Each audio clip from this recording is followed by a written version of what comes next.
flickering candle in the window. I approached the cabin cautiously, my mind racing with questions. Who lived here? Why was it abandoned? And most importantly, was it safe? I knocked on the door, but there was no answer. The growl sounded again, this time right behind me. I turned but saw nothing. With no other choice, I pushed the door open and stepped inside. The cabin was dark and musty, filled with the scent of decay. Moonlight streamed through a broken window, casting eerie shadows on the floor. I could hear the growl outside, growing louder and more insistent. I knew I had to find a way to barricade the door, but there was nothing in the cabin to use. As I stood there, frozen with fear, I heard a noise from the attic. It was a soft, scraping sound, like someone was trying to get out. My mind raced with possibilities. Was it a trapped animal or something far more sinister?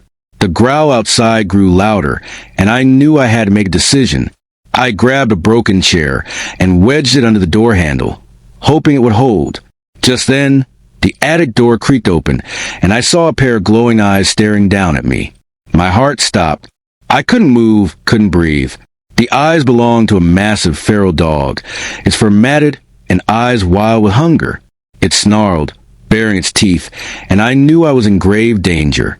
In a moment of sheer terror, I grabbed a nearby broom and swung it at the dog.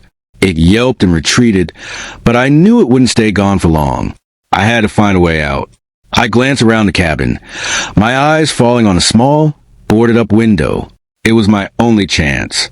With trembling hands, I tore the boards off the window and climbed out, landing hard on the ground outside. The dog was gone, but the growl still echoed through the forest. I ran, my heart pounding, my lungs burning. I didn't stop until I reached the edge of the woods, where I collapsed, gasping for breath. As I lay there, staring up at the sky, I realized how close I had come to disaster. It was Friday the 13th, a day that had proven to be far more terrifying than I could have ever imagined. I had survived, but the experience had left me shaken, a stark reminder that sometimes the true horror lies not in the supernatural, but in the very real dangers lurking in the shadows.